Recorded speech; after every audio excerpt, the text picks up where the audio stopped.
தமிழ் பேசும் அனைத்து நல் உள்ளங்களுக்கும் இனிய காலை வணக்கம்.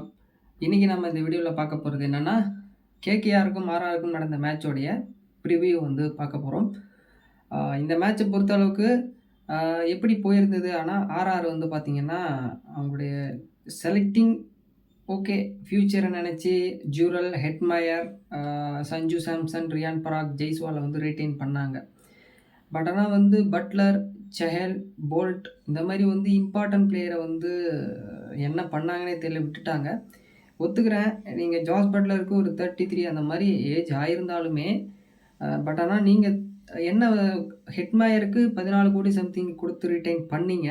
அவரை வந்து நீங்கள் முன்னாடியே இறக்காமல் 4 ஓவர் 3 ஓவருக்காக அவருக்கு அவ்வளோ ஸ்பெண்ட் பண்ணினீங்க.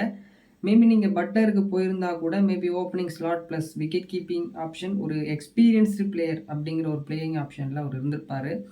அவரை நீங்கள் ரீட்டைன் பண்ணலை.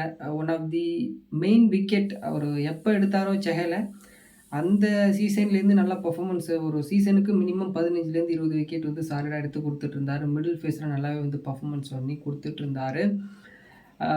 அவரை வந்து ரீட்டைன் பண்ணலை.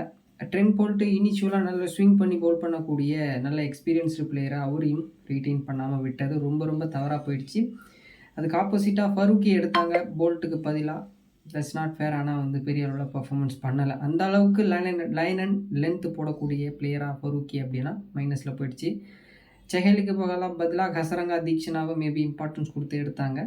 பெரிய அளவில் இம்பேக்ட் கொடுக்கல. மேபி இப்போ இருக்கக்கூடிய கண்டிஷன்ஸ்னால் கூட இருக்கலாம் அப்படிங்கிறத தெளிவுபடுத்திக்கிறேன். செஹலுங்கிறவர் வேறு, Theekshana, Hasaranga one of the greatest player தான். பட் ஆனால் உங்களுக்கு ஒரு இந்தியன் ஆப்ஷன் இருக்கும்போது ஒரு ஃபாரின் ஆப்ஷனை ஒரு பேட்டராக எடுத்துகிட்டு போகலாம். ஒரு நல்ல ஒரு ப்ளஸ்ஸாக இருந்திருக்கும். நிறைய தப்பு பண்ணாங்க ஆர்ஆர். மேபி ஒரு எண்ட் ஆஃப் தி செஷனில் என்னுடைய கருத்துப்படி ஆர்ஆர் மேபி டாப்புக்கு வருவாங்களா அப்படிங்கிறது எனக்கு ஒன்றும் புரியாத ஒரு புதிராகவே இருக்குது அப்படிங்கிறத உங்களுக்கு சொல்ல விரும்புகிறேன். அதே போல் வந்து பார்த்திங்கன்னா கேகேஆரும் நல்ல ஒரு பர்ஃபார்மன்ஸ் பண்ணியிருந்தாங்க. ஒரு ஃபீவருங்கிற ஒரு கண்டிஷன்ஸுக்காக சுனில் நாராயண் வந்து பிளேயிங் 11 வந்து இல்லை. ஓகே, அதனால் வந்து மொயின் அலிக்கு வாய்ப்பு கிடைச்சிது. பவுலிங்கில் ஓகே, கவுகாத்தி நல்லா ஸ்பின் ட்ராக்கு அப்படிங்கிறதுனால நல்லா வந்து பவுல் பண்ணி 2 விக்கெட்ஸ் எடுத்தார். பேட்டிங்கில் ஒரு 12 பாலுக்கு 5 ரன்னு. மேபி ஓப்பனிங் ஸ்லாட்டை மேபி ஸ்லைட்லியாக ஒரு நான் வந்து ஒரு பக்கம் ஆடிக்கிறேன், நீ பக்கம் ஒரு பக்கம் ஹிட் பண்ணுங்கிற மாதிரி ஆடினாரா என்னங்கிறது தெரில. ஆனால் பேட்டில் படவே இல்லை நியூ பாலு. ரொம்ப நாள் கழிச்சு செகண்ட் டவுன் தேர்ட் டவுன் ஆடின பிளேயர் ஸ்டேட்டுவே வந்து ஓப்பனிங் இறங்கினோடனே கொஞ்சம் தடுமாற்றம் ஜோஃப்ரா ஆர்ச்சரோடைய பவுலிங்கில். பட் ஆனால் வந்து பவுலிங்கில் ஒரு இடத்த தக்க வச்சுட்டார். மேபி ஸ்பென்சன் ஜான்சனை உட்கார வச்சுட்டு அந்த பக்கம் ஒரு பவுலிங் ஆப்ஷனை எடுத்துகிட்டு போவாங்க. மொயின் அலி ஓப்பனிங் இறங்குவார், இல்லை மிடில் ஃபேஸில் வருவார் அப்படிங்கிற மாதிரி ஒரு திங்கிங் நெக்ஸ்ட் மேட்ச்சில் இருக்கலாம்.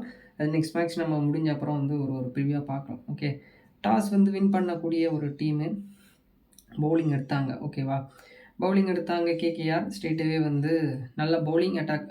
ஸ்ட்ரெயிட்டாகவே நீங்கள் சஞ்சு சாம்சன், ஜெய்ஸ்வால் ஓப்பனிங் ஜோடி நல்லா ஆடினாங்க. சஞ்சு சாம்சன் வழக்கம் போல் ஃபஸ்ட்டு மேட்ச் நல்லா ஆடி அதுக்கப்புறம் வந்து ஒரு 15-20 ரன்னுக்குள்ள அவுட் ஆகிடுவார். ஓகே, அந்த கான்செப்டில் போயிடுச்சு.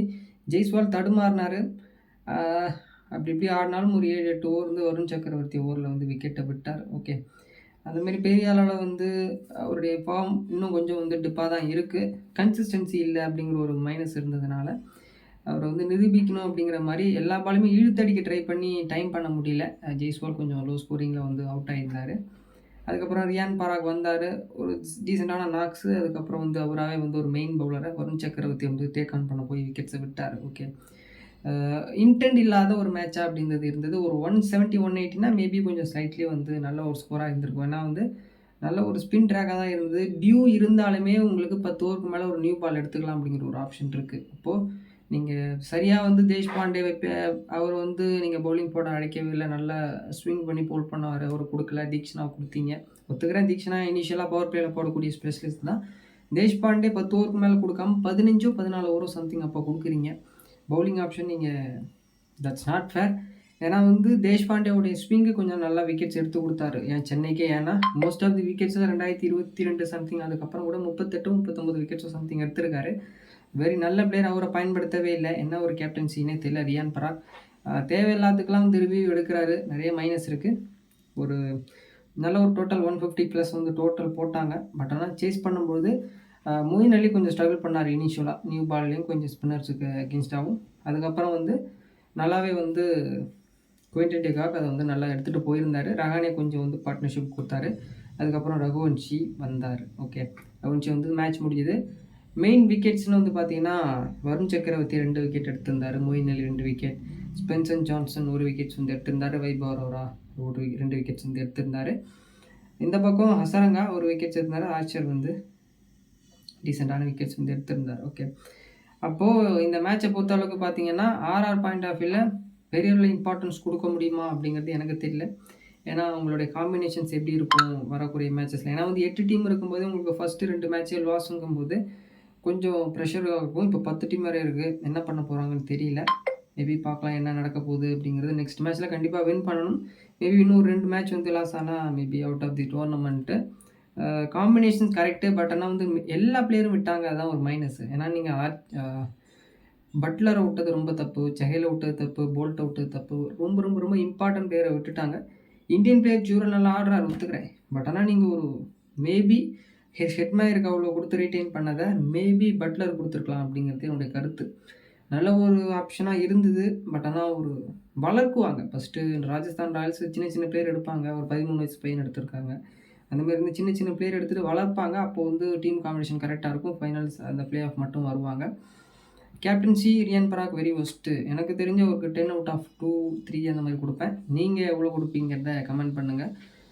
நல்ல மேட்சாக இருந்தது. கேகேஆருக்கு நம்ம மேன் ஆஃப் தி மேட்ச் 97 அடிச்சிருந்தார். விக்கெட் கீப்பிங்கில் சூப்பரான பர்ஃபார்மன்ஸ் வந்து கொடுத்துருந்தாரு. ரகுவன்ஷியும் நல்ல பர்ஃபார்மன்ஸ் வந்து கொடுத்துருந்தாரு அப்படிங்கிறதுல நல்ல ஒரு சந்தேகமே கிடையாது. இன்னி மேட்ச்சில் எஸ்ஆர்ஹெச்சுக்கும் எல்எஸ்ஜி இந்த மேட்ச் தோத்தா கோயங்கா என்ன பண்ண போகிறாருன்னு தெரியல. பார்ப்போம். ரிஷப் பண்ணிட்டு கொஞ்சம் திக்குன்னு இருக்கும் இந்த மேட்சை பொறுத்தளவுக்கு. அதுக்கான வீடியோவும் போஸ்ட் பண்ணியிருக்கேன். அது நம்ம சிந்தை விவேக்னு ஒரு யூடியூப் சேனல், அதை போய் ஜாயின் பண்ணுங்கள். அது நம்ம இன்னொரு சேனல், கண்டிப்பாக போய் பாருங்கள். வேறு ஏதாவது டவுட் இருக்குது, கிளாரிஃபிகேஷன் தான் கமெண்ட் பண்ணுங்கள். நல்ல ஒரு மேட்ச்சு. எஸ்ஆர்ஹெச் ராஜீவ்காந்தில் நடக்க போகுது. என்ன நடக்க போதோ அப்படிங்கிறத பொறுத்து வந்து பார்க்கலாம். எனக்கு ரிசல்ட்டுக்கு அப்புறம் தான் தோத்தா எந்த மாதிரி இருக்கும் சஞ்சீவ் கோயங்கா அப்படிங்கிறத நான் பார்க்கணும். அப்படிங்கிறதுனால ரொம்ப வெயிட் பண்ணிகிட்ருக்கேன். இந்த மேட்சை பார்க்கலாம். தேங்க்ஸ் ஃபார் வாட்சிங். நெக்ஸ்ட் வீடியோவில்